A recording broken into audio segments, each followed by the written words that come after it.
Hello बच्चों, स्वागत है आपका अपनी classes exam study with you में। बच्चों, जैसा कि आप सभी जानते हैं कि हम लोग बोर्ड एग्ज़ाम की तैयारी कर रहे हैं, जिसमें से कि आपका पहला पेपर जो हिंदी का होने वाला है, कक्षा 10वीं और 12वीं बोर्ड वाले बच्चों के लिए या किसी अदर कॉम्पिटिशन एग्जाम की तैयारी बेटा आप लोग कर रहे हैं। तो आप लोगों के लिए भी जो ग्रामर है, हिंदी ग्रामर जो होती है, हिंदी व्याकरण होती है, उसके मोस्ट इंपॉर्टेंट क्वेश्चन बेटा हम लोग रेगुलर लेके आ रहे हैं। ठीक है, हम लोगों ने भी एक टारगेट लिया है कि आपकी हिंदी बहुत अच्छी करवाएंगे हम लोग, साथ ही साथ आपकी इंग्लिश भी चलेगी बेटा।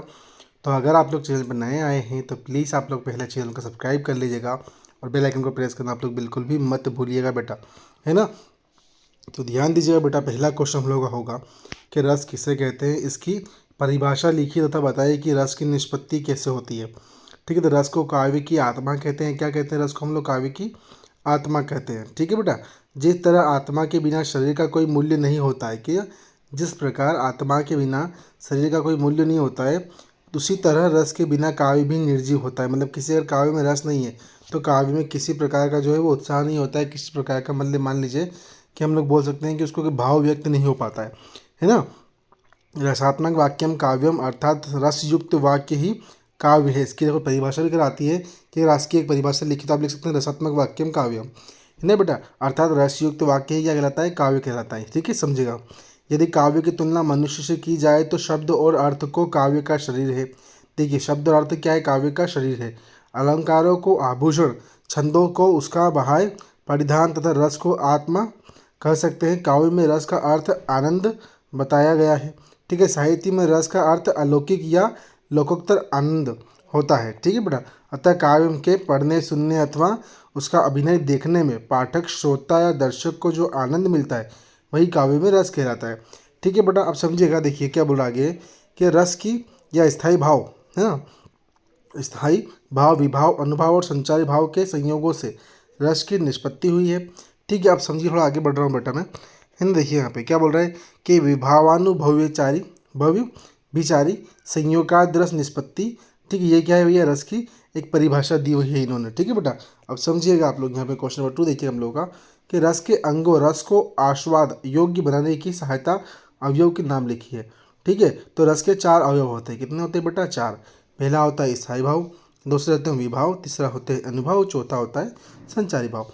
विभाव के 2 भेद होते हैं। ठीक है, आडंबर, उद्दीपन।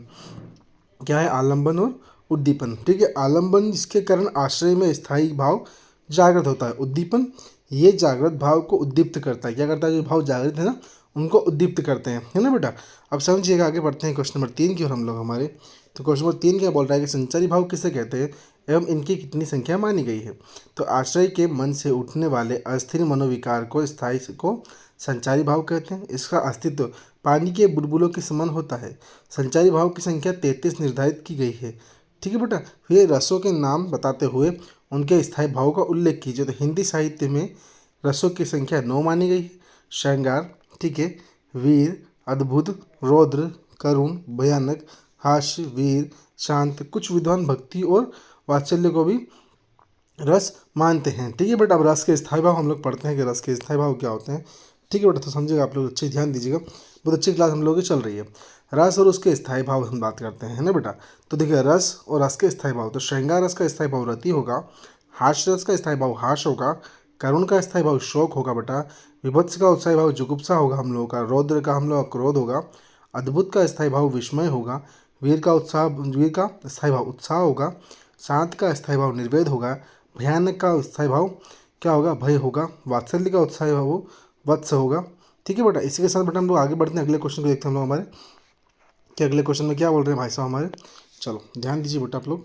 अगला क्वेश्चन है कि स्थायी भाव एवं संचारी भाव में अंतर लिखिए। मोस्ट इंपॉर्टेंट क्वेश्चन है बेटा ये। स्थायी भाव एवं संचारी भाव में प्रमुख अंतर निम्नलिखित है। मानव हृदय में सुषुप्त रूप से रहने वाले मनोभाव स्थायी भाव कहलाते हैं, जबकि हृदय के अनंत भाव जागृत विलीन होते रहते हैं, उनको संचारी भाव कहा जाता है। स्थायी भाव स्थायी रूप से हृदय में विद्यमान रहते हैं, जबकि संचारी भाव कुछ समय रहकर समाप्त हो जाते हैं। स्थायी भाव उद्दीपन के प्रभाव से उद्दीप्त होते हैं, जबकि संचारी भाव स्थायी भाव के विकास से सहायक होते हैं। ठीक है बेटा, स्थायी भाव की कुल संख्या 10 है, जबकि संचारी भाव की कुल संख्या कितनी मानी गई? 33 मानी गई, 33 मानी गई मतलब। ठीक है बेटा, देखो बेटा, इसी के साथ आज लोग हम लोग जो 5 से 8 क्वेश्चन जो थे, ठीक है, जो कि देखो हम ज़्यादा क्वेश्चन लेके नहीं आते हैं आप लोगों के लिए, क्वेश्चन हम लोग कम ही लेके आते हैं, ताकि उससे ऐसा होता है बेटा कि देखो 5 मिनट 10 मिनट में आप लोग क्लास का 2-3 बार रिवीजन भी कर सकते हैं। ठीक है, स्पीड बढ़ा के अच्छे से आप पढ़ लेंगे तो भी आपका हो जाएगा बेटा वो। ठीक है, और आपको क्लास पसंद भी आ जाती है बेटा। और अगर आप लोग क्लास पसंद आ रही हो बेटा तो प्लीज़ चैनल को सब्सक्राइब कर लीजिएगा और बेल आइकन को प्रेस करना आप लोग बिल्कुल भी मत भूलिएगा। और आपके जितने भी फ्रेंड्स हैं उन सभी को रिकमेंड जरूर कीजिएगा। ठीक है बेटा, थैंक यू सो मच बेटा।